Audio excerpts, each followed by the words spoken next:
Evet arkadaşlar, İngilizce söyleyince havalı olacak. Mitokondri manyak karşınızda doktorunuz. Hemen bir toparlayayım, ne anlatmıştık? Bir önceki videolarda dedik ki vücutta enerji üretmek iki sistemde oluyor. Bir hücrenin içinde, bir de mitokondride. Mitokondrinin amacı enerjiyi duble yapmak. Hatta işte 15 kat, 120 kat falan arttırmak aslında.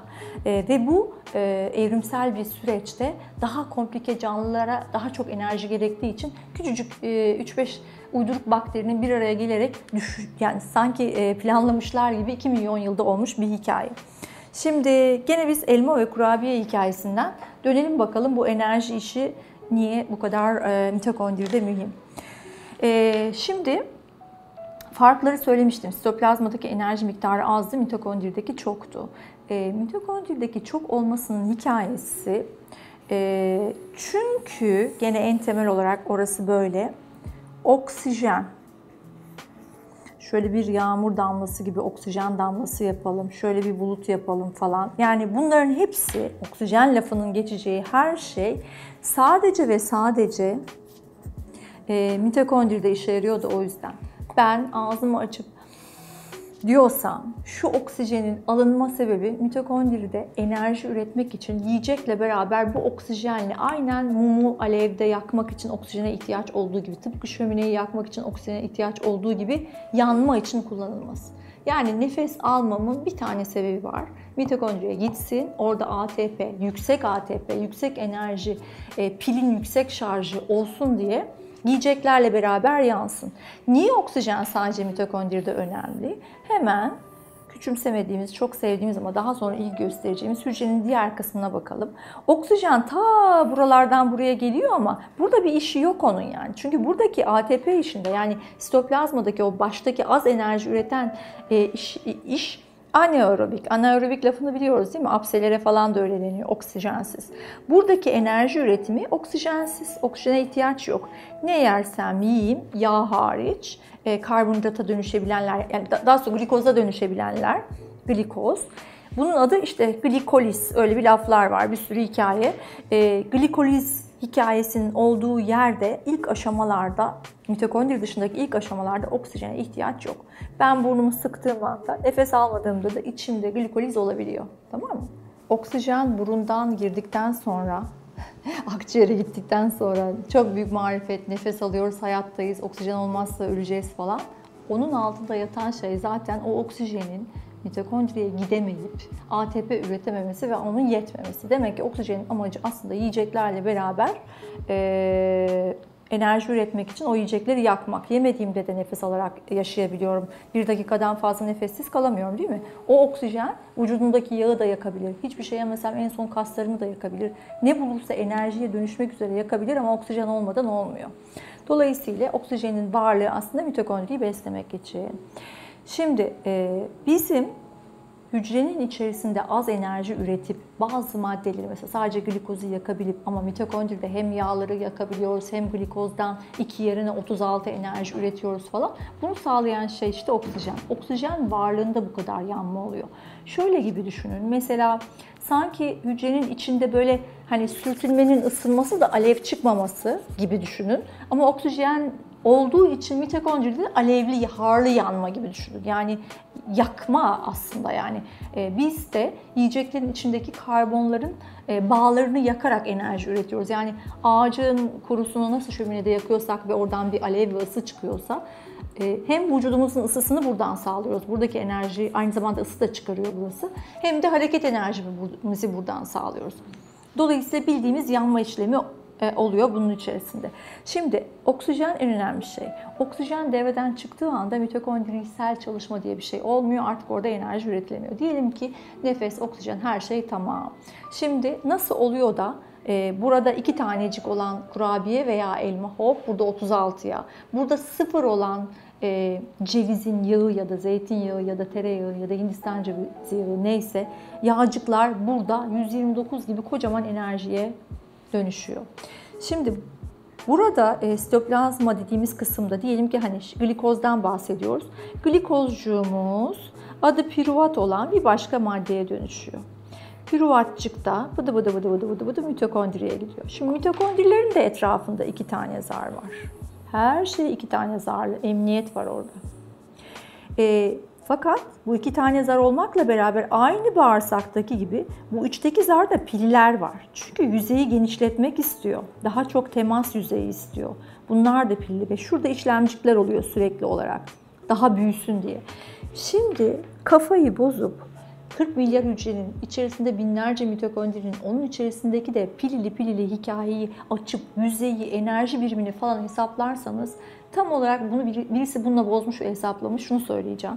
Bir mitokondriciğin küçücük yüzey başına ürettiği enerji, şu zarının kenarında ürettiği o ATP ya da neyse başka birim de olsa ürettiği enerjiyi birime oranladığında Güneşten daha keskin bir enerji üretiyor. Yani içimizde bizim gerçekten güneşler var. İç güneşlerimiz aslında mitokondriler ve o güneşteki füzyon patlamalarından daha, yani güneşin yüzeyine oranla o yüzeyde üretilen birim enerjiden daha yüksek enerji içeride oluyor. O kadar korkunç bir enerji var. Yani bununla hesap işlerini bozup biz bunu işte pile taksak nasıl olurdu, ampul yakar mıydık vesaire, rakamlar inanılmaz oluyor. Sanki gerçekten hani bir şimşek çaksa üstüme ne olacaksa toplam enerji öyle gibi bir şey oluyor. Dağılmış bir şekilde ama hepsini hesaplarsak. Sonuç olarak burada çok büyük bir iş dönüyor ve bu gerçekten o kadar biyokimyanın da ötesinde, düz Newton fiziğinin de ötesinde, hakikaten kuantum fiziğiyle dönüyor. Çünkü çok bu enerji işi çok molekül altı, yani atom altı bir işte dönüyor. Onları şimdi için biraz ayrıntılı bulmakla beraber arzu ettiğim şey, her yerde duyduğunuz yeme içme, o iyi bu kötü lafının arkasındaki işi kafanızı böyle kendinize, içinize döndürüp gözlerinizi, içte nasıl büyük bir iş dönüyor, canlılık ne kadar komplike ama öğrenince de ne kadar o canlılığı güçlendirmek kolay, onları kavramanız. Mitokondrinin 2 tane içte de zarı var dedik, içinde de pili var dedik, aynı bağırsak gibi dedik. Geldi bu glikozdan pürüvatımız. Bunları artık hani liseden biliyorsunuz. Burada Krebs siklusu diye bir şey var. TCA deniyor, Krebs deniyor. Öğrensek ne olur, öğrenmesek ne olur? Bu da böyle bir dönen bir şey. Burada bir şey dönüyor. Sürekli bir maddeden bir madde, bir maddeden bir madde oluşuyor. Burası ile ilgili bilmemiz gereken 2 temel şey var. Bir, bu Krebs siklusunda, bak ilk başta yediğimiz elma veya kurabiyeydi, değil mi? Sonra biz onu glikoza çevirdik. O geldi, glikoz pürüvat oldu. Sonra Krebs TCA'ya gitti. Şimdi konumuz elma, kurabiye, pürüvat da bitti.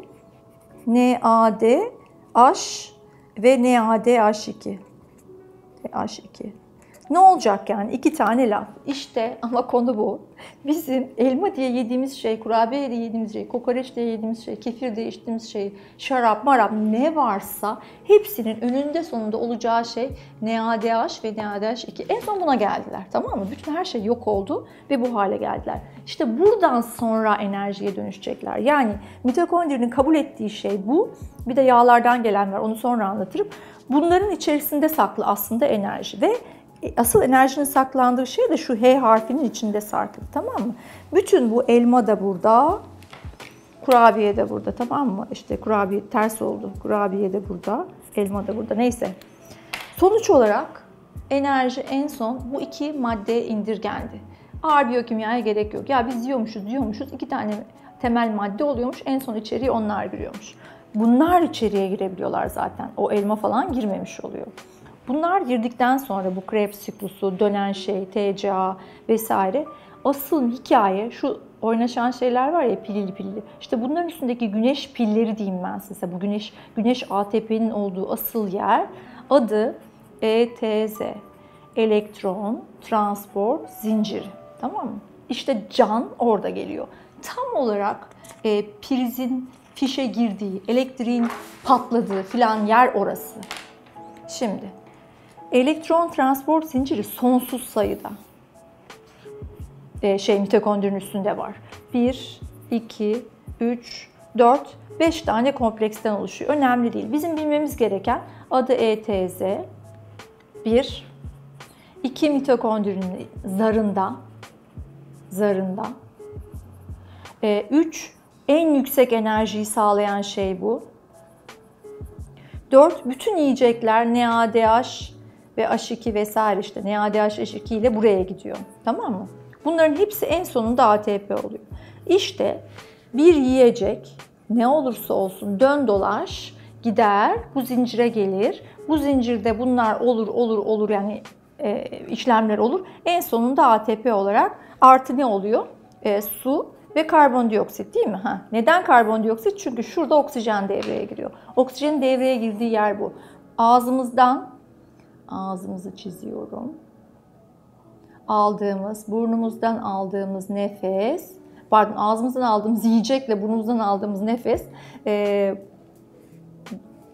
yiyecekler NADH ve NADH2 şeklinde oksijende geldi difüzyonla. İkisi birden burada işte bu ATP yaşar. İşte bu canlılık, enerji, pil ne derseniz deyin.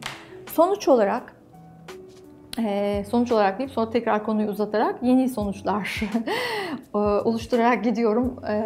Fakat yani samimi olsun ve dediğim gibi yani alemin her bireyin anlayacağı kadar, herkesin anlayacağı kadar düz bir şey olsun istiyorum.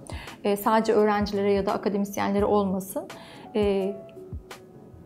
Bizim enerji oluşturmamız çok komplike bir şey. Normalde beslendiğimizde gerçekten de hani hücreyi de doyurmayı bırak, onu ben söyler idim. Gerçekten mitokondriyi doyurmak zorundayız. Biz bütün bu sistemi, yüksek canlılığı, üst insan olmayı, işte daha doğrusu canlıların en üstü olmayı vesaireyi becerebilmek istiyorsak, o tek hücreciklerden, işte bitkilerden falan farklı olmak istiyorsak, işte bakterilerden, bu oksijenle, bu elektron transport zincirinde, mitokondrilerin içerisinde bu kadar yüksek ATP'yi üretiyoruz ki bu enerjiyle de ne yapıyoruz? İşte ne gerekiyorsa yani hareketten uykuya kadar bütün enerji için bunu kullanıyoruz. Şimdi konumuz çöplü enerji mi, çöpsüz enerji mi? Bütün burada çöp ne çıktı? Bak su çıkıyor, bir de karbondioksit çıkıyor. Demek ki ben yaptım, içeride enerjiler üretildi, işler döndü, çöpü attım. Tuvalete gittim, aynı şeyi yapıyorum. İdrar, ter, dışkı. Bunlar koca çöpler. Bir de mikro çöpler var, işte serbest radikal, asitlenme vesaire. Bunlar da onun mikro kısmı. Zaten mikro kısım hasta ediyor. Biz makro kısımdan yolumuzu çizmeye çalışıyoruz. İşte derin nefes almak istiyoruz. Sigara içmememiz lazım geldiğini biliyoruz. Kabız olmamamız geldiğini biliyoruz. Doğru maddeyi sokacağız. O madde az çöp üretecek. Bol enerji üretecek, çöpleri de yeterince atacağız. Bütün hikaye bundan ibaret. Bu mitokondrinin zarları, elektron transport zinciri, tam olarak ATP nasıl oluşuyor? Bu tip şeylere merak sararsanız kitaplarda anlaşılabilir olduğu kadar anlattım. Belki daha ileriki videolar şeklinde bu konuya girebilirim. Ama bu şu anda başlangıçtan beri 8-10 videoluk amaç beslenmenin daha biyokimyasal tarafına bakmanız. 2 kalori, bir yağlı, yağsız, işte 2 diyet, bir protein, bir karbonhidrat, bu hesaplardan çıkmanız. Entelektüel larız hepimiz, yani hani her tarafta internet var, her şeye ulaşabiliyoruz, bilgiye ulaşılabiliyor. Okumanıza gerek yok, anlatıyorum.